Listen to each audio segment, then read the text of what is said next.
So hi good evening to everyone. कैसे हैं आप सब लोग और कैसी चल रही है आपकी प्रिपरेशन। आई होप सारे लोगों की प्रिपरेशन अच्छी चल रही होगी, सारे लोग अच्छे से पढ़ाई कर रहे होंगे क्योंकि आपके एग्ज़ाम को ज़्यादा टाइम नहीं है। दिसंबर में आपका एग्ज़ाम है और अभी अगस्त स्टार्ट हो गई है आज से। ठीक है, तो जैसे कि आपको पता है मैं अपने चैनल में पेपर 2 पॉलिटिकल साइंस को कवर करा रही हूँ। 1 to 10 में सारी यूनिट को 1 बाय 1 कवर कराऊंगी। सिंस ये एग्ज़ाम मैंने खुद निकाला है इसलिए मुझे पता है कौन कौन सी चीज़ें इंपॉर्टेंट है इसमें, कौन कौन सी नहीं है, कौन कौन सी अननेसेसरी है और कौन किस किस चीज़ों पे हमें ज़्यादा फोकस करना चाहिए। ओके, तो इसी डायरेक्शन में पहले मैंने आपको लिबरलिज्म के बारे में पढ़ाया था, देन कंजर्वेटिज्म के बारे में पढ़ाया था और थर्ड जो हमारी आइडियोलॉजी है मार्क्सिज्म के बारे में।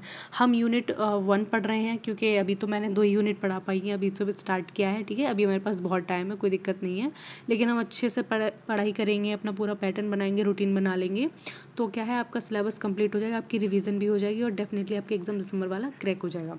ठीक है, तो देखो आज की इस वीडियो में हम क्या पढ़ने वाले हैं।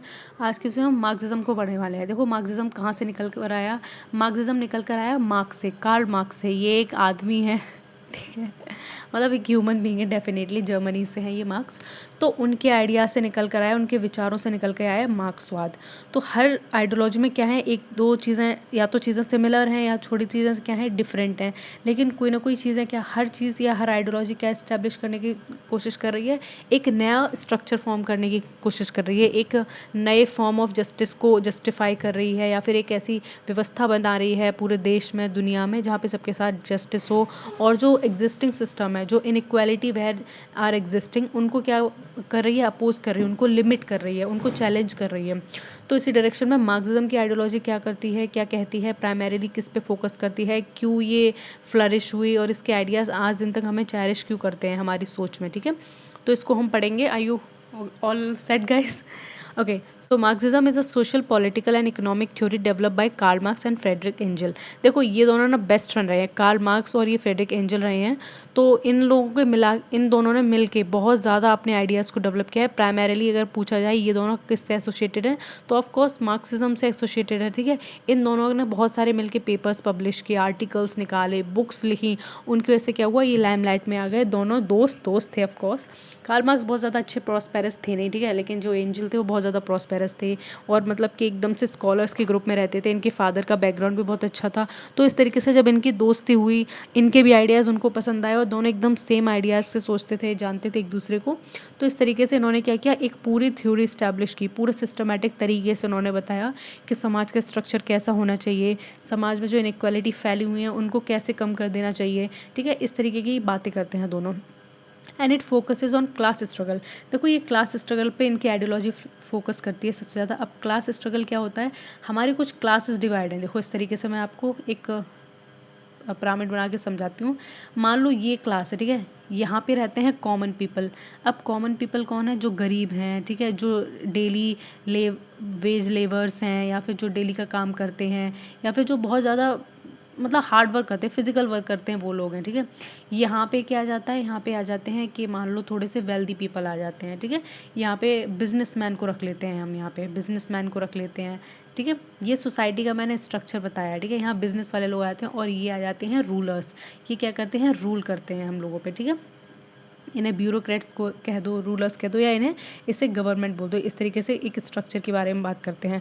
तो इनका मानना है कि ये जो पूरा फोकस है, जो या उनकी थ्योरी का पूरा फोकस है वो किस पे लगा हुआ है कि लोग अपनी क्लास में स्ट्रगल करते रहते हैं। मतलब ये जो लोग हैं ये क्यों स्ट्रगल कर रहे हैं अपनी लाइफ में, क्यों चाह रहे हैं कि इनकी लाइफ में मतलब कि आराम हो, इनकी लाइफ में मतलब कि सारी चीज़ वैसी हो जैसे कि और लोगों की लाइफ में, क्योंकि इन लोगों को देख रहे हैं। ठीक है, यहाँ से मोटिवेशन नहीं मिल रहा है तो ये काम कर रहे हैं रोज आके, और रोज आके क्या कर रहे हैं, 4 लोग हैं घर में, चारों लोग मजदूरी में लगे हुए हैं, तो एक क्लास स्ट्रगल कर रहा है कि हम इस क्लास से निकल कर इस क्लास में कैसे भी तरीके से पहुंचा। क्योंकि ये क्या है क्लास, ये थोड़ी सी लग्जरियस क्लास है। यहाँ पे सारे लोग कैसे रह रहे हैं, सारे लोग अच्छे से खा पी रहे हैं, वेल्दी हैं, अपनी बात रख पा रहे हैं, राइट्स हैं इनके पास और कोई ऑब्लिगेशन नहीं है। और जो बिजनेस क्लास है वो भी भाग दौड़ में लगा है, वो किस में लगा है कि वो रूलर्स बन जाए। ठीक है, इस तरीके की बातें बोलते हैं कि जो फोकस है हमारी थ्योरी का वो है क्लास स्ट्रगल, कि लोग क्लास स्ट्रगल करते रहते हैं और जो कॉमन पीपल है वो हमेशा कैसे होते रहते हैं, एक्सप्लॉइट होते रहते हैं। इनका ये मानना मानना है। हिस्टोरिकल मटेरियलिज्म की बात करते हैं। हिस्टोरिकल मटेरियलिज्म इनकी बहुत इंपॉर्टेंट कॉन्सेप्ट जो इन्होंने दिया है वो है, ठीक है। मैंने आगे इसको डिटेल में डाला हुआ है, बट मैं यहाँ पे थोड़ा सा आपको बता दे रही हूँ, थोड़ा हल्का सा। इनका मानना है कि जिस तरीके की हिस्ट्री होती है हमारी, ठीक है, उसी तरीके का क्या हो जाता है, मतलब कि स्ट्रक्चर या सोसाइटी डेवलप होती है। लाइक अगर मान लो हमारी प्राइमरीली हिस्ट्री है फार्मर्स की, ठीक है, फार्मर्स की, तो हम क्या बोलेंगे इसको, अग्रेरियन, ठीक है। अग्रेरियन हमारी इकोनॉमी है या अग्रेरियन हमारी हिस्ट्री रही है, तो हमारा जो आगे का स्ट्रक्चर डेवलप होगा जाके वो बहुत ज़्यादा, मतलब उसके वो हैं चांसेस को किस तरीके डेवलप हो, एकदम से कम्युनिज्म टाइप का डेवलप होगा, ठीक है। कम्युनिज्म कैसा होगा, यहाँ पे सारे लोग क्या करें, एक दूसरे से प्रोड्यूस करें, वो आपस में बांट लें बराबर बराबर, और जो भी प्रोड्यूस हुआ है वो बराबर खाएं और बराबर सस्टेन करें, इस तरीके की बात करते हैं, ठीक है। अब किसी कंट्री में मान लो इंडस्ट्री ही उनका बेस है, ठीक है, मतलब वो जगह है, या फिर इंग्लैंड को मैं एग्जांपल में ले रही हूँ, अग्रेरियन सोसाइटी नहीं है उनकी और अग्रेरियन इकोनॉमी नहीं है, उनका इंडस्ट्रियल इकोनॉमी है, तो उनका जो स्ट्रक्चर है, उनकी सोसाइटी वो कैसी होगी, वो बहुत डिफरेंट होगी, वो कैपिटलिस्ट सोसाइटी होगी, ठीक है। वहाँ पे सारे लोग पैसे की बात कर रहे होंगे, वहाँ पे सारे लोग पूंजीपति होंगे और इसी को बढ़ावा देने की बात कर रहे होंगे। तो ये क्या करता है, ये डिसाइड करता है कि उस समाज का जो स्ट्रक्चर था, बेस था, वो क्या डिफाइन करेगा, स्ट्रक्चर डिफाइन करेगा, ठीक है। बेस कहाँ से, यहाँ से इंडस्ट्रियल बेस था, यहाँ पे क्या फार्मिंग का बेस था, यहाँ अग्रेरियन का बेस था, तो जब अग्रेरियन का बेस था तो कम्युनिज्म सोसाइटी थी, कम्युनिस्ट सोसाइटी थी। यहाँ जब इंडस्ट्रिया का बेस था तो कैसे सोसाइटी बनी, कैपिटलिस्ट सोसाइटी बनी, इसकी बात करते हैं। और ये बहुत बड़े क्रिटिक हैं किसके, कैपिटलिज्म के। जो पूंजीवाद है, पूंजीपति लोग हैं, उनके ये बहुत ज़्यादा खिलाफ रहते हैं। इनका मानना है कि ये पूरी दुनिया को एक्सप्लॉइट कर रहे हैं, अपना फ़ायदा देखते हैं।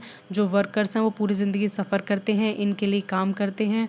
जो भी वर्कर प्रोड्यूस करते हैं उसमें से 10 रुपए प्रोड्यूस कर रहे हैं तो 1 रुपये उनको पकड़ा देते हैं, 9 रुपये का प्रॉफिट जो होता है वो अपनी जेब में रखते हैं और अपनी लाइफ जी रहे हैं। मतलब कि हम, इनका प्राइमरीली मानना यही है कि ये जो कॉमन पीपल है उनकी लाइफ को क्या कर रहे हैं, सफ़र करके अपनी लाइफ को क्या बना रहे हैं, बेहतर बना रहे हैं, ठीक है। एक्सप्लॉइट कर रहे हैं पूरे वर्ल्ड को। ये सिर्फ अपनी कंट्री की बात नहीं करते हैं, पूरे वर्ल्ड की बात करते हैं, पूरे यूरोप, रशिया वगैरह जिससे भी सिस्टम था उस टाइम का, उस पूरे सिस्टम को चैलेंज करते हैं अपने आइडिया के थ्रू। अब देखो इनके कोर आइडियाज़ क्या हैं, इकोनॉमिक बेस की बात करते हैं, शेप द सुपर स्ट्रक्चर। इनका मानना है जो इकोनॉमिक बेस होता है, मतलब जो भी आपके वो है, मतलब जैसा कि मैंने आपको बताया अभी क्लास स्ट्रगल के बारे में, हिस्टोरिकल मटेरियलिज्म के बारे में, तो जैसा कि हमारी इकोनॉमी का बेस होगा, ठीक है, जैसा बेस होगा वैसा हमें आगे चल के कैसे मिलेगी, सोसाइटी मिलेगी, ठीक है। ये रिपीटेशन डाल दिया है मैंने थोड़ा सा। तो मैंने यहाँ पे क्या बताया था आपको, अगर इंडस्ट्रिया हमारी इकोनॉमी है, इंडस्ट्रिया, तो कैपिटलिज्म उस देश में क्या होगा, कैपिटलिज्म होगा। अगर अग्रेरियन है तो क्या है, कम्युनिज्म होगा, बहुत ज़्यादा चांसेस हैं। और अगर इंडस्ट्रिया है प्लस अग्रेरियन दोनों हैं तो बहुत ज़्यादा पॉसिबल चांसेस है कि वहाँ पे सोशलिज्म होगा, सोशलिज्म का इस्टेब्लिशमेंट होगा, ठीक है। क्योंकि दोनों ही रहेंगे तभी क्या करे, कंट्री ग्रोथ कर पाएगी। जो बिजनेसमैन है, एलिट क्लास है, कैपिटलिस्ट है, वो इंडस्ट्री को आगे बढ़ाएंगे और सरकार किसकी मदद करेगी, ये फार्मर और कॉमन पीपल की मदद करेगी ताकि वो अग्रेरियन स्ट्रक्चर या फिर अग्रेरियन बोन ऑफ इकोनॉमी को संभाल रखें। इस तरीके की बात करते हैं, ठीक है। तो इनके आइडियाज़ को और हम आगे पढ़ेंगे, मैंने काफ़ी डिटेल में डाला हुआ है, लेकिन हम धीरे धीरे पढ़ेंगे ये सोचते क्या हैं, क्या इनके विचार रहे हैं, किन चीज़ों को इन्होंने अपोज किया है और इनके आगे चल के आइडियाज़ आगे किन किन फॉर्म में आए या फिर आज भी रिलेवेंट है या नहीं है, ठीक है। तो देखो मैंने यहाँ पे एक पिक्चर डाली है, ये रहे कार्ल मार्क्स, ठीक है, ये एंजल, दोनों बेस्ट फ्रेंड है, ठीक है। ये दोनों बेस्ट फ्रेंड्स हैं, एक जैसी लग रहे हैं देखो दाढ़ी में, लेकिन ये हाईली स्कॉलर थे, ठीक है। मतलब ये इनके इतने इंटेलिजेंट थे, बहुत ज़्यादा। मतलब इनका नाम तो अगर आइडियोलॉजी पढ़ रहे हो तो डेफिनेटली आप इनका नाम हिस्ट्री में पढ़ोगे, इनका नाम आप पॉलिटिकल साइंस में पढ़ोगे, ठीक है। और इनका नाम आप इकोनॉमिक्स में पढ़ोगे, इनका नाम बहुत जगह आता है, ठीक है। इस तरीके से इन्होंने आइडियोलॉजी को दिया है, क्योंकि आप इकोनॉमी की बात कर रहे हो, इकोनॉमी को सोसाइटी से जोड़ रहे हो, सोसाइटी को कॉमन पीपल से जोड़ रहे हो, कॉमन पीपल को एक्सप्लॉइटेशन से जोड़ रहे हो, तो अल्टीमेटली गोल क्या है इनका, एक ऐसी वेलफेयर सोसाइटी क्रिएट करना जहाँ पे सारे लोग कैसे हों, इक्वल हों, सबको राइट्स हों, कोई किसी का एक्सप्लॉइटेशन ना कर रहा हो, इस तरीके की बातें करते हैं। अब इसमें देखो की थिंकर्स हमारे कौन कौन से, इसमें फ्रेडरिक एंजल की थिंकर हैं, ठीक है। मार्क्स, कार्ल मार्क्स की थिंकर हैं इसमें सबसे इंपॉर्टेंट। इनकी डेट भी देख लो, ये 1895 1820 से 1895 तक का टाइम पीरियड रहा है, ठीक है, जब इंडस्ट्रियल रेवोल्यूशन चल रहा था पूरी दुनिया में। और उसको लेटर इनके जो काम थे उसको इन्फ्लुएंस किसने किया, व्लादिमीर लेनिन ने, ठीक है। लेनिन से एक बार क्वेश्चन आ चुका है, इनकी बुक का नाम पूछ लिया गया था, ठीक है, जब मैं लेनिन पढ़ाऊंगी तब बता दूंगी। और साथ में क्या पूछा गया था कि इनका जन्म कब हुआ, नहीं नहीं नहीं, इनकी डेथ के बारे में आया था, 1924 में इनकी डेथ हुई थी, ठीक है। इनकी डेथ की डेट दी गई थी, सोचो ये 2 नंबर का क्वेश्चन था। कोई ना। और कार्ल मार्क्स तो इटसेल्फ है ही, कार्ल मार्क्स से ही क्या निकल कर आया है, मार्क्सिज्म निकल कर आया है। और एंटोनियो ग्राम्स्की ने आगे चल के इन्हीं के विचारों को एक अलग मोड़ दे दिया, ठीक है। एंटोनियो ग्राम्स्की थे, रूजा लग्जमबर्ग थे और लुईस एल्थुसर, ये जो 3 थे थिंकर्स, इन्होंने ना कार्ल मार्क्स के इस आइडिया को, क्लास स्ट्रगल को, हिस्टोरिकल मटेरियलिज्म को, इनको ना एक अलग ही फॉर्म बता दिया। ये बोल दिया कि नहीं नहीं, सिर्फ एक्सप्लॉयटेशन ना पैसों से नहीं होता, एक्सप्लॉयटेशन सिर्फ एलिट क्लास नहीं कर रहे हैं, इन्होंने कल्चर से भी जोड़ दिया कि लोग खुद ही अपनाते हैं तब कोई किसी पे जाके डोमिनेंट होता है। इस तरीके की बातें कही हैं, वो हम आगे देखेंगे। लेकिन यहाँ से आपको क्या याद रखना है कि जो फ्रेडरिक एंजल हैं और ये व्लादिमीर लेनिन, कार्ल मार्क्स और एंटोनियो ग्राम्स्की, सारे किससे एसोसिएटेड है? ये सारे के सारे मार्क्सिज्म से एसोसिएटेड हैं, ठीक है। अब जब भी आपके ऑप्शंस में या क्वेश्चंस में आए तो कंफ्यूज मत होना। अब देखो उन्होंने कोर कॉन्सेप्ट ऑफ मार्क्सिज्म क्या थे, कौन कौन से कॉन्सेप्ट दिए। Means and mode of production, सबसे पहले ये, ठीक है। देन उन्होंने क्लास स्ट्रगल की बात की है, एलाइनेशन की बात की है, सरप्लस वैल्यू एंड एक्सप्लॉयटेशन की बात की है, बेस एंड सुपरस्ट्रक्चर की बात की है, and the last historical materialism की बात की उन्होंने, ठीक है। ये सारे कॉन्सेप्ट हैं, इनसे ही सब चीज़ें निकली हैं। अब देखो ये इतने इंपॉर्टेंट क्यों हैं, आप खुद देखो, उन्होंने 6 इंपॉर्टेंट कॉन्सेप्ट दिए हैं और सारे कॉन्सेप्ट एक दूसरे से क्या है, बहुत ज़्यादा रिलेवेंट हैं और बहुत इंपॉर्टेंट है ये, ठीक है। आपसे पूछ लिया जाएगा क्लास स्ट्रगल का जो कॉन्सेप्ट है वो किससे एसोसिएटेड है, तो आपको बिना सोचे समझे कार्ल मार्क्स लगा देना है, ठीक है, इन्होंने दिया है। एलाइनेशन का कॉन्सेप्ट किसने दिया है, ये भी कार्ल मार्क्स है। सरप्लस वैल्यू एक्सप्लॉयटेशन का ये भी इन्होंने दिया है।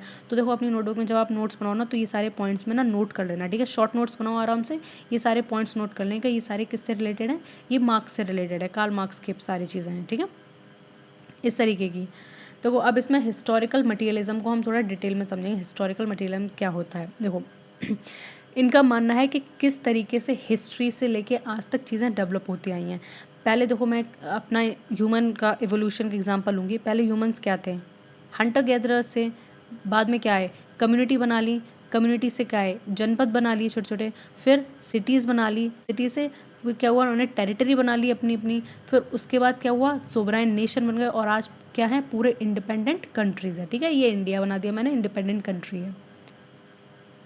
तो आपने देखा ये किस तरीके से यहाँ पे हंटर गैदरर्स थे और आज ये क्या है, पूरे एक कंट्री में। ये कितना एवोल्यूशन हो, यहाँ आए थे पहले, फिर स्टेज में यहाँ आए, फिर यहाँ आए, फिर यहाँ आए। ऐसा नहीं है इनमें से इन्होंने कोई भी स्टेज को एकदम से क्या किया, मतलब आगे स्किप कर दिया और डायरेक्ट यहाँ से फर्स्ट से फोर्थ पे आ गए, बिल्कुल भी नहीं।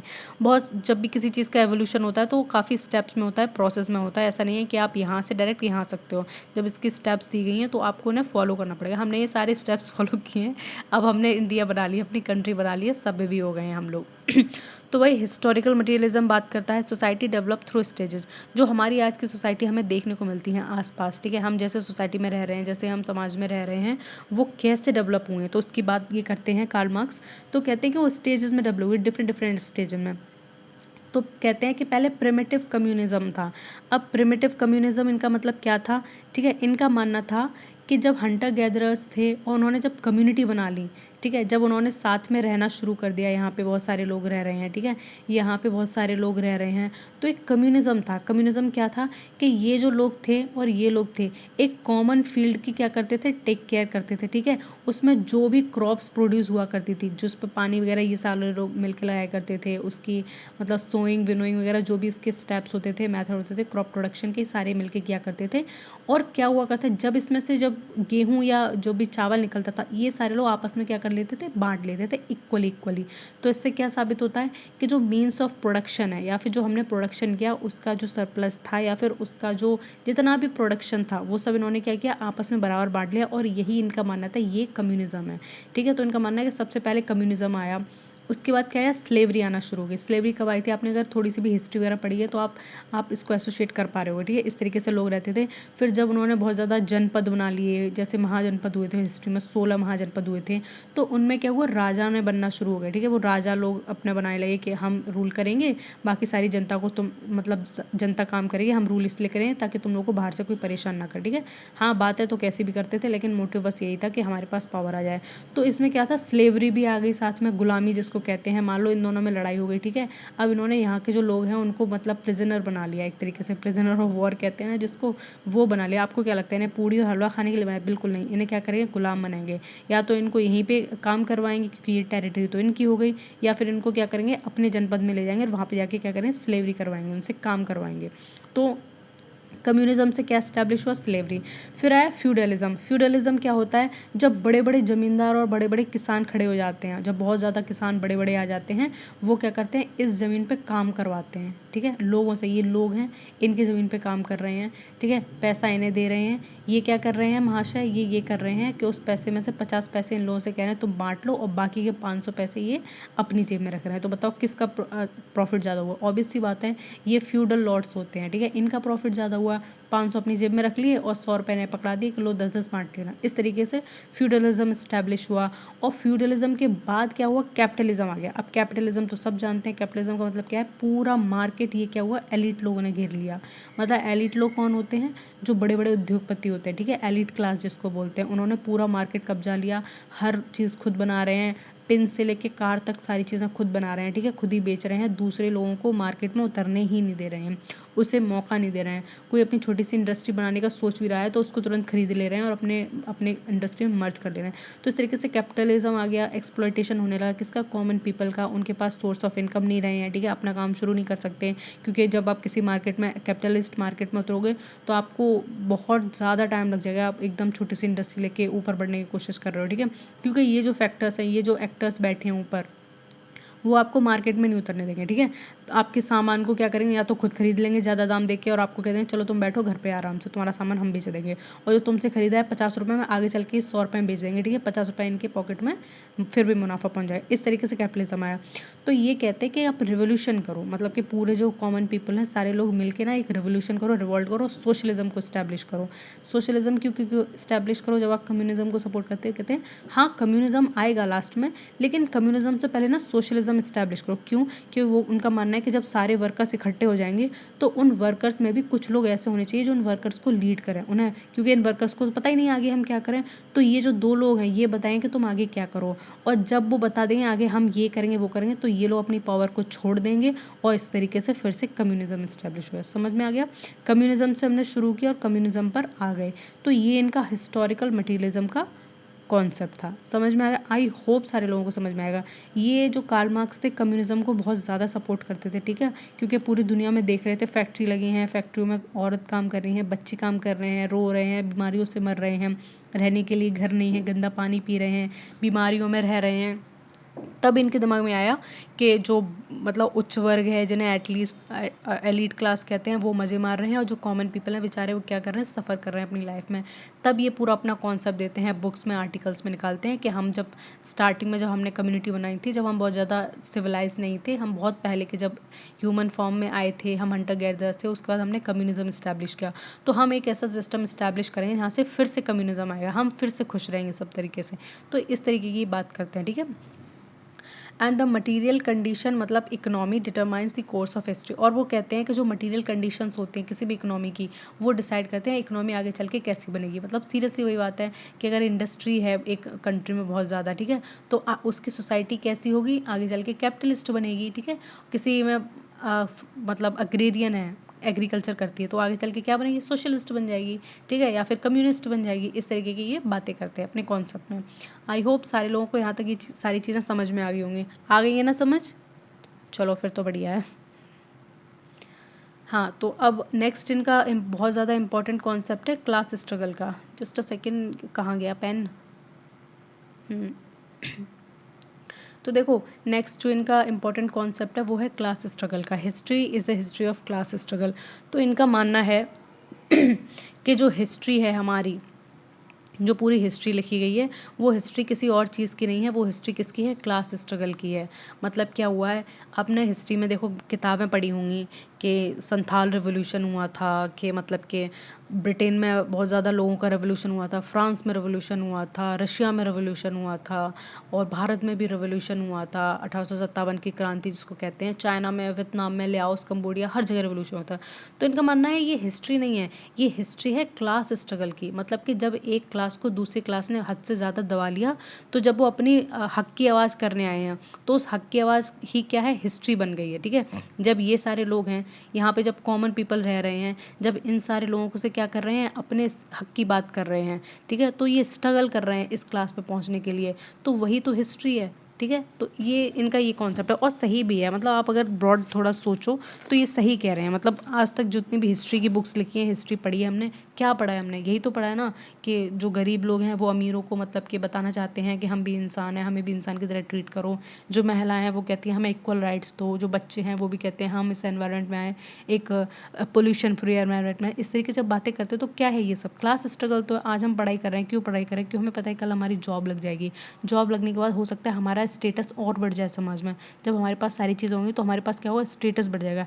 हम आज भी क्लास स्ट्रगल कर रहे हैं, हम पहले भी क्लास स्ट्रगल कर रहे थे, और हो सकता है जब हमारी नौकरी लग जाए हम और ज़्यादा इस पोजीशन से ऊपर उठ जाएं, हम तब भी स्ट्रगल करेंगे। हम पावर हंग्री पीपल है, हम वेल्थ हंग्री पीपल है। हमारे पास जब तक वेल्थ नहीं होगी, पावर नहीं होगी, हम हमेशा स्ट्रगल करते रहेंगे। तो इस तरीके की ये बातें करते हैं, ठीक है। देखो और बताते हैं कि जो बुर्जोसिस क्लास है, कहाँ गया ये पेन, दिख नहीं रहा, मैंने येलो ले लिया है। हाँ, वो क्या करती है, वो ओन करती है। और जो प्रोलिटेरिएट्स क्लास है, जिसको वर्कर क्लास करते हैं, वो क्या करते हैं बेचारे, वो काम करते रहते हैं, ठीक है। And revolution arises when proletariat gain class consciousness. एक मिनट रुकना, जब मैं पेन चेंज कर लूँ, बड़ा इंडिफरेंस सा लग रहा है। हाँ ये ठीक है, स्लाइड चेंज हो गई क्या, जस्ट अ मिनट। हाँ तो देखो इनका मानना है कि जो रिवोल्यूशन होती है, मतलब कहीं भी जो क्रांति होती है, वो क्यों होती है, जब जो प्रोलिटेरिएट क्लास है, ठीक है, मतलब जो वर्कर्स हैं, वो क्लास कॉन्शियसनेस को गेन कर लेते हैं। अब क्लास कॉन्शियसनेस क्या है, इनका मानना है जब उन्हें पता लग जाता है कि हमारे साथ क्या हो रहा है, गलत हो रहा है, हमारे साथ अन्याय हो रहा है, हमें इस अन्याय के साथ खड़े होना चाहिए, हमें लोगों को बताना चाहिए कि हम इसके लिए नहीं बने हैं, जो हम प्रोड्यूस कर रहे हैं उस पर हमारा बराबर हक होना चाहिए, ठीक है। हम तुम्हारे लिए प्रोड्यूस नहीं कर रहे हैं, हम तुम्हारी फैक्ट्री के लिए प्रोड्यूस नहीं कर रहे, तो हमें और इस्तेमाल नहीं कर सकते। तो उनका मानना है कि रेवोल्यूशन सिर्फ तभी होती है जब क्या करते हैं, कॉमन पीपल के अंदर क्या आ जाती है, जागरूकता आ जाती है, ठीक है। अब इसका सबसे बेस्ट एग्जांपल मैं दे रही हूँ, इंडिया में जो क्विट इंडिया मूवमेंट हुआ था, या फिर जिसको और भी सारे बहुत सारे मूवमेंट हुए थे इसमें इंडिया में, जहाँ तक मुझे गांधी जी के, जब गांधी जी उनको लेड कर रहे थे, तो गांधी जी ने ऐसा नहीं है कि बस एक बार बोला कि तुम चलो हमारे साथ, हम ना स्ट्रगल वो करेंगे, हम ना इस सरकार के खिलाफ मूवमेंट करेंगे और हमें सरकार को भगाना, ऐसा नहीं हुआ था, ठीक है। उन्होंने क्या है, लोगों में बहुत ज़्यादा चेतना जगाई, ठीक है। लोगों को अपने टेम्पलेट से, आर्टिकल से समझाया कि देखो किस तरीके से जो अंग्रेज़ हैं हम पे अत्याचार कर रहे हैं, हमारे देश का सोना लूट लूट के ले जा रहे हैं, हमें किस तरीके से गरीब बना रहे हैं। इस तरीके से जब बातें की हैं तो लोगों के अंदर ना कॉन्शियसनेस डेवलप कि हाँ ये गांधी जी सही कह रहे हैं और हमें इनकी डायरेक्शन में आगे बढ़ना चाहिए। तो वही कहते हैं कि रेवोल्यूशन तभी होती है जनरेट या फिर अराइज, जब लोगों में, जो कॉमन पीपल या कॉमन वर्कर्स हैं, उनके अंदर कॉन्शियसनेस आती है, ठीक है। आई होप यहाँ तक समझ में आ गया होगा सारे लोगों को। अब इनका देखो नेक्स्ट जो इनका इंपॉर्टेंट कॉन्सेप्ट है वो है सरप्लस वैल्यू एंड एक्सप्लॉयटेशन का। ये बहुत इंपॉर्टेंट है। देखो अब तक हमने इनके जितने भी कॉन्सेप्ट पढ़े ना, आप ना उन सबको ना लिख लेना नोटबुक पे, ठीक है। और समझ तो आपने लिया ये कि कौन सा कॉन्सेप्ट क्या कह रहा है, कौन सी किस चीज़ की बातें कर रहा है, तो वो चीज़ें बढ़िया हैं, ठीक है। लेकिन आपको ऑप्शन में ये पूछेगा कि इनमें से कौन सा कार्ल मार्क्स का कॉन्सेप्ट नहीं है, ठीक है। यहाँ पे दे दिया सरप्लस वैल्यू दे दिया, दूसरा यहाँ पे दे दिया क्लास स्ट्रगल का दे दिया, थर्ड ऑप्शन में आपको दे दिया एलाइनेशन का कॉन्सेप्ट दे दिया, चौथे ऑप्शन में दे दिया वेन ऑफ इग्नोरेंस का। तो ये क्या है, ये रॉन्ग हो जाएगा, बाकी सारे राइट ऑप्शंस हो जाएंगे, ठीक है। इस तरीके से आपको चीज़ें याद रखनी है। अंदर की चीज़ें तो आपको पता होनी चाहिए, मतलब अंदर की चीज़ें मतलब आपको कोर कॉन्सेप्ट पता होनी चाहिए क्या कॉन्सेप्ट है, लेकिन उसकी हेडिंग आपको बहुत ज़्यादा याद रहनी चाहिए। आप जब इसके नोट्स बना लेंगे ना, उसको 3-4 बार देखेंगे अपनी नोटबुक में, तो आपको वैसे भी याद हो जाएगा, ठीक है। अब देखो यहाँ पे सरप्लस वैल्यू एंड एक्सप्लॉयटेशन का क्या कॉन्सेप्ट है। Surplus value the value produce by the workers beyond their wages and profit exploited by the labour capitalism survive survives by extracting surplus value. अब देखो इनका क्या मानना है समझाती हूँ मैं आपको। ये एक फैक्ट्री लगी हुई है, ठीक है। ये फैक्ट्री मान लेते हैं, फैक्ट्री सारिका, अपने नाम से लगा देती हूँ मैं फैक्ट्री, ठीक है। मेरे नाम की फैक्ट्री लगी हुई है, ठीक है। और मैं थोड़ी देर के लिए थोड़ा एक्सप्लॉयटेटर बन जाती हूँ, यहाँ पे मैं ही सबका वो कर रही हूँ सबका एक्सप्लॉयटेशन मैं ही कर रही हूँ, ठीक है। तो ये रही मैं, ठीक है, यहाँ पे। और यहाँ पे ये रहे बेचारे थोड़े से उदास से क्या वर्कर्स, मेरी फैक्ट्री है, ठीक है। ये है और एक ये है, ये मेरी फैक्ट्री के वर्कर्स हैं, थोड़े से उदास रहते हैं क्योंकि मैं बहुत जल्लाद टाइप की हूँ। तो इस तरीके से ये लोग यहाँ काम करते हैं, ठीक है। मैं यहाँ रहती नहीं हूँ, मैं रहती हूँ कहीं बाहर, ठीक है। ये बेचारे दिन रात खून पसीने की मेहनत से यहाँ पे क्या करते हैं, 2 प्रोडक्ट्स को बनाते हैं, ठीक है। यहाँ पे मेरी फैक्ट्री है, मैंने लगाई है, मैंने इनको वर्कर्स को रखा है काम पे।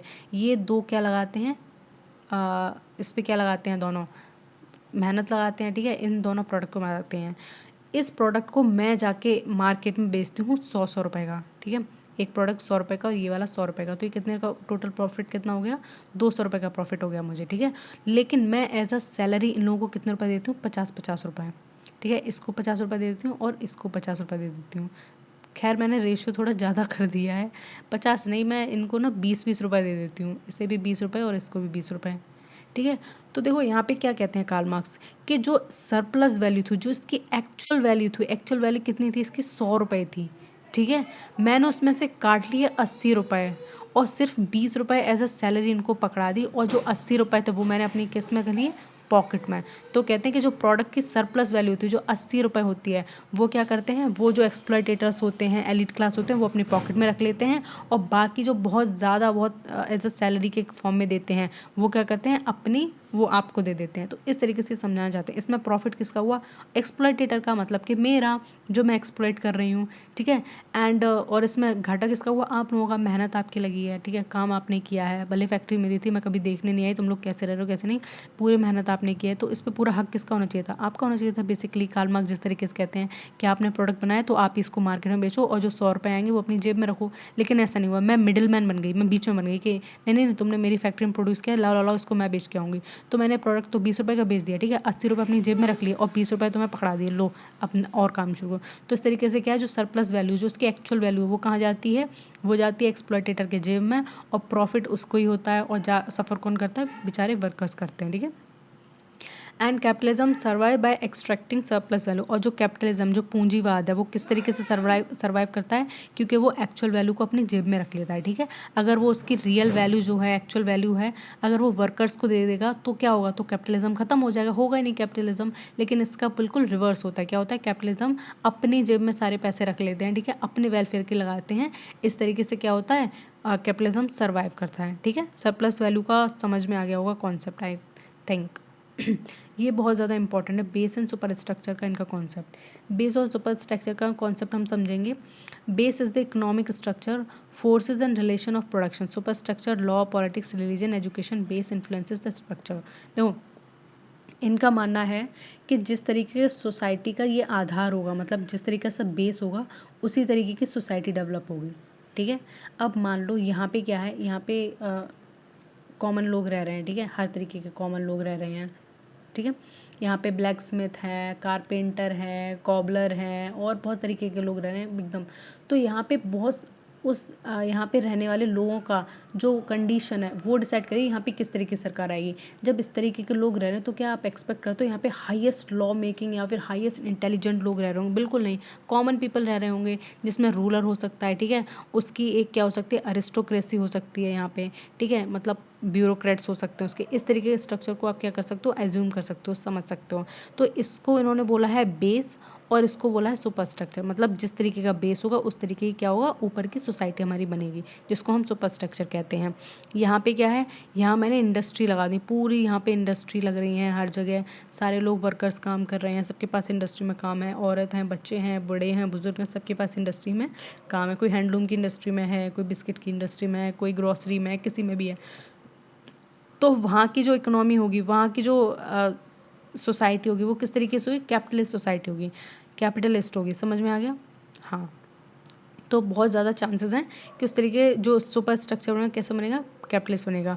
और सुपर स्ट्रक्चर सिर्फ इससे डिसाइड नहीं होता कि मार्केट कैसा है, वहाँ का कानून कैसा होगा। जब कैपिटलिस्ट है तो कानून किसके हक में होगा, कैपिटलिस्ट के। पॉलिटिक्स कैसी होगी, पॉलिटिक्स हो सकता है वहाँ पे, जब कैपिटलिस्ट चला रहे हैं तो एक तरीके से अरिस्टोक्रेसी हो, ऑलिगार्की भी हो सकती है। रिलीजन, अगर रिलीजन बहुत ज़्यादा स्ट्रॉन्ग है, लोग यहाँ के, मान लो यहाँ के लोग इस तरीके से हैं कि धर्म को ही सबसे ज़्यादा प्रायोरिटी देते हैं, उनके लिए धर्म ही सबसे आगे हैं। मान लो ईरान का एग्जाम्पल ले लेते हो, यहाँ पे ईरान ले लिया, पाकिस्तान ले लिया, सीरिया वगैरह ले लिए, तो बहुत ज़्यादा मोस्ट प्रोबेबली है कि यहाँ पे जो रिलीजन हो, जो सुपर स्ट्रक्चर हो, वो रिलीजन पे बेस हो। यहाँ पे उनका एक मुखिया हो, जिसको मुखिया या मौलाना कह देंगे, बहुत इंपॉर्टेंट, मुझे नहीं पता क्या टर्मिनोलॉजी होती है, बट प्लीज़ मैं सब समझा रही हूँ, ठीक है, मेरा कोई वो नहीं है, कोई किसी के इमोशन के साथ ऐसे करना, लेकिन मोस्ट प्रोबेबली अपनी चीज़ें देखी होंगी कि इन ईरान में वगैरह में खलीफा वगैरह कुछ होते हैं, पता नहीं क्या कहते हैं, बट हाँ वो हाईएस्ट होते हैं, वो सबसे बड़े लॉ मेकर होते हैं, लॉ को जानते हैं, इससे ही बात करते हैं। एजुकेशन डिसाइड करता है, ठीक है, इससे की चीज़ें हैं। Base influences the super structure, तो जो बेस है, जब यहाँ पे कोई चीज़ बदलेगी तो वो चीज़ ऑटोमेटिकली क्या होगी, यहाँ बदलेगी। यहाँ पे सारे लोग एजुकेटेड आ जाएं, सारे के सारे एजुकेटेड आ जाएं, तो आपको क्या लगता है यहाँ पे जो बैठी सरकार है वो कैसी होगी, लिबरल होगी एकदम, ठीक है। एजुकेशन पे फोकस करेगी, रिलीजन को क्या करेगी, कम मानेगी, ठीक है। और साइंस को, लॉजिक को बहुत ज़्यादा बढ़ावा देगी। तो ये इनका बेस एंड सुपर स्ट्रक्चर का इंपॉर्टेंट कॉन्सेप्ट था। समझ में आया आपको? Then the next concept is types of Marxism. इसमें क्या है, मार्क्सिज्म के टाइप्स की बात की जाती है, किस तरीके का मार्क्सिज्म होता है। तो उसमें सबसे पहले है orthodox Marxism, Leninism, Marxist humanism, structural Marxism और कल्चरल मार्क्सिज्म, ठीक है। इसमें 4 तरीके की बात करी जाती हैं। और तो यहाँ पे जैसे कि हमने समझा था कि टाइप्स ऑफ मार्क्सिज्म की बात होती है। देखो, जो मार्क्सिज्म के आइडिया था ना, वो इतना ज़्यादा फ्लरिश किया पूरी दुनिया में, पूरी दुनिया की बात कर रही हूँ, सिर्फ आप एक पर्टिकुलर चीज़ों में। आज तरीके आप मैप देखते हो ना, 193 नेशन है कुछ करके, तो क्या है, सारे कंट्री बट गए। उस टाइम ऐसा नहीं था। अगर आप पुराना मैप उठा के देखोगे, ये अभी जो बन गए हैं बहुत सारे, जो यूनाइटेड वो था रशिया, जिसको हम कहते थे यूएसएसआर, उसमें से ही 12-15 स्टेट्स निकले हैं, जिनको आज 12-15 कंट्री बन गई हैं। तो ये पूरा एरिया एक था, ठीक है। लोगों में बहुत ज़्यादा वो था कि इधर से उधर माइग्रेट कर रहे हैं, उधर से उधर पढ़ाई कर रहे हैं, किसी का दोस्त वहाँ रह रहा है तो चले जा रहे हैं। ये चीज़ें उस टाइम बहुत ज़्यादा थी। तो आइडियाज़ इतने फ्लरिश हुए कि पूरी दुनिया में ना लोगों को समझ में आ गया। उसी तरीके से लेनिन, जिसको लेनिनवाद कहते हैं, यहाँ पे जो लेनिन है वो भी मार्क्स की तरह एक पर्सन है, ठीक है। इनका आइडिया बहुत ज़्यादा मार्क्स से मिलता हुआ, ठीक है। मार्क्स ने इन्हीं के आइडियाज़ को आगे बढ़ाया और अक्टूबर रेवोल्यूशन की, कहाँ पे, रशिया में, ठीक है। ये चीज़ याद रखें, लेनिन से भी क्वेश्चंस आते हैं, मैं लेनिन आपको बाद में पढ़ाऊंगी। और आगे क्या आता है, मार्क्सिस्ट ह्यूमनिज्म की बात करते हैं, स्ट्रक्चरल मार्क्सिज्म की बात करते हैं। स्ट्रक्चरल मार्क्सिज्म का मतलब है कि जिस तरीके से स्ट्रक्चर होता है कहीं का, तो वहाँ पे क्या होता है, वो इंस्टीट्यूशन डिसाइड करते हैं क्या प्रोड्यूस होगा, क्या प्रोड्यूस नहीं होगा, वहाँ की जनता क्या खाएगी, क्या नहीं करेगी, ये सारी चीज़ें। कल्चरल मार्क्सिज्म, ये सबसे इंपॉर्टेंट है, इसको आप मार्क कर लेना। ये कल्चरल मार्क्सिज्म किसका है, एंटोनियो का है, एंटोनियो ग्राम्स्की का है, ठीक है। इसमें कल्चरल मार्क्सिज्म के बारे में क्या बात की गई है, इसमें कहा गया है कि जब हम कल्चर को मार्क्सवाद से एसोसिएट कर देते हैं, मतलब कल्चर को मार्क्सवाद से एसोसिएट कर देते हैं, तो बन जाता है। और इन्होंने ना रेवोल्यूशन को डिस्कार्ड किया था, मतलब ग्राम्स्की ने उन्होंने कहा रेवोल्यूशन नहीं होना चाहिए। देखो, आज आज पूरी दुनिया में half of the nation, more than half of the nation are capitalist, ठीक है। हम भी कैपिटलिस्ट ही हैं एक तरीके से देखा जाए तो, मतलब कैपिटलिज्म की तरफ हमारा ज़्यादा झुकाव है, क्योंकि हम ना वेस्टर्न वैल्यूज़ को, वेस्टर्न सिस्टम को ज़्यादा फॉलो करते हैं। तो देखो, जिस तरीके से कल्चर हमें इन्फ्लुएंस करता है, कैसे इन्फ्लुएंस करता है। आज हम देखो अपनी सभ्यता को छोड़ के हम क्या पहन रहे हैं, जीन्स पहन रहे हैं, हम वेस्टर्न कपड़े पहन रहे हैं, तो ये कल्चर ही तो है। क्या ट्रंप ने आके हमें मारा था कि हमारे सिर पे डंडा मारा था कि तुम ये कपड़े पहनो? नहीं, ये हमने अपने आप ही सोचा, ठीक है। तो ये कहते हैं कि जो मार्क्स के आइडिया है, ये कुछ इस प्रेजेंट कॉन्टेक्स्ट में ऐसे नहीं कि हम पे थोपे गए हैं, ये कल्चर के साथ इतना इन्फ्लुएंस, इतना एंटेंगल हो गए हैं कि हम इन्हें छोड़ ही नहीं रहे हैं। कैपिटलिस्ट को बढ़ावा तो हम लोग दे रहे हैं ना, कल्चर के साथ हम कल्चर के नाम मिक्स करते जा रहे हैं और जाके एक्सप्लॉइट होते जा रहे हैं खुद ही, और जाके कैपिटलिज्म को बढ़ावा दें। इस तरीके इन्होंने थ्योरी दी थी, ठीक है। तो ये चीज़ समझ लेना, कल्चरल मार्क्सिज्म इसमें इंपॉर्टेंट, और इसके थिंकर कौन है ये भी समझ लेना आप, ठीक है। देन न्यू मार्क्सिस्ट थिंकर क्या कहते हैं, न्यू मार्क्सिस्ट थिंकर में कौन कौन आते हैं, इसमें आते हैं एंटोनियो ग्राम्स्की आते हैं, जिनने कल्चरल हेजेमनी की बात की थी, ठीक है। कल्चरली कौन एक देश दूसरे देश को क्या कर सकता है, पूरी तरीके से हेजेमोन बना लेता है, ठीक है, नहीं खुद बन जाता है उस पर। कैसे, जैसे कि अमेरिका जितना डोमिनेंट हो गया है पूरी दुनिया में, उसका पॉप म्यूजिक चलता है, ठीक है। उसके जैसे लोग कपड़े पहनना पसंद करते हैं, वहाँ का फूड खाना पसंद करते हैं, और सारे लोग ना माइग्रेट कर रहे हैं उधर ही साइड, क्योंकि सारे लोग को अच्छा लग रहा है वहाँ पे जाना, क्योंकि राइट्स हैं, लिबरल कंट्री है, आप जो मर्जी है वो कर सकते हो। तो एंटोनियो ग्राम्स्की किससे रिलेटेड है, कल्चरल मार्क्सिज्म से रिलेटेड। कल्चर को बताते हैं, कल्चर को एसोसिएट कर दो आप, तो वो ऑटोमेटिकली क्या बन जाता है, मार्क्सिस्ट को बढ़ावा देता है। Then ideological state apparatus, Frankfurt Louis Althusser, इसमें क्रिटिकल थ्योरी देते हैं, ये चीज मतलब मार्क्स को क्या करते हैं, क्रिटिसाइज करते हैं। ये सारी थ्योरीज आती हैं इसमें, इतना इंपॉर्टेंट था, मैंने आपको सारा पढ़ा दिया, उससे ही आता है। देखो इसका रिलेवेंस क्या है मार्क्सवाद का प्रेजेंट कॉन्टेक्स्ट में, influences on sociology, political science, cultural study, analysis of inequality. जब एनालिसिस करते हैं हम इनइक्वालिटी का तो हम मार्क्स को पढ़ते हैं, ठीक है। कैपिटलिज्म के बारे में जब हम को चैलेंज करते हैं तब हम मार्क्स के बारे में पढ़ते हैं। तो ये सारी चीज़ें, ठीक है। Still is a critic of global capitalism, आज भी अगर आप जैसे कि कैपिटलिज्म को क्या करते हो, क्रिटिक करते हो या उसके बारे में कुछ भी बात करते हो, तो आपको मार्क्सिज्म दिखाई देता है। मार्क्सवाद तब भी था, अब भी है और हमेशा रहेगा, ठीक है। जब जितना हम आगे एक्सप्लॉइट होते रहेंगे, ऐसा नहीं कि गरीब खत्म हो जाएंगे या फिर एक्सप्लॉइटेशन खत्म हो जाएगा, हमेशा चलता रहेगा, जिस तरीके से मैं जानती हूँ, ठीक है। अब भी आप भी लोग अच्छे मस्ट अवेयर हो कि वो कैसे ख़त्म हो सकता है यार, एक्सप्लॉइटेशन हमेशा होता रहेगा। मुझे नहीं लगता कि एक टाइम ऐसा आ गया जब हम सबको एक्सप्लॉइट करेंगे, जब हम सारे के सारे अमीर बन जाएंगे तो हमसे थोड़े से भी जो गरीब होंगे हम उनको एक्सप्लॉइट करेंगे, ठीक है। हम तो ऐसे ही हैं कि हम बहुत बेकार ह्यूमन रेस बहुत बेकार है, ठीक है। हमेशा अपने आप को सुपीरियर पोजीशन पे देखना चाहती है। तो मार्क्स हमेशा याद करे जाएंगे, आइडियोलॉजी में हमेशा पढ़े जाएंगे और इनका जो रिलेवेंस है वो प्रेजेंट डे और आने वाले टाइम में बहुत ज़्यादा इंपॉर्टेंट है। तो देखो यहाँ पे हमारी क्लास फिनिश होती है। मैंने आपको मार्क्स से रिलेटेड सारी चीज़ें पढ़ा दी हैं, ठीक है। इस वीडियो को अच्छे से पढ़ लेना, जो इंपॉर्टेंट चीज़ें उसके नोट्स बना लेना, समझ में नहीं आई वीडियो को दोबारा देख लेना, ठीक है। लास्ट में जब सारी आइडियोलॉजीज हो जाएंगी तो मैंने आपको पहले ही बताया था, मैं इन सबकी कंपाइल एक MCQs की वीडियो बनाऊंगी, वो देख लेना। आपका पेपर कहीं नहीं जाएगा, आप प्लीज़ मेरे साथ एंड तक बने रहिए इस वीडियो में नहीं, इस पूरे कोर्स में। दिसंबर तक पूरा फिट हो जाएगा और एग्जाम अच्छा क्लियर हो जाएगा, ठीक है। तब तक अपना ख्याल रखना और मेरा चैनल प्लीज़ सब्सक्राइब कर लेना। Okay guys, bye.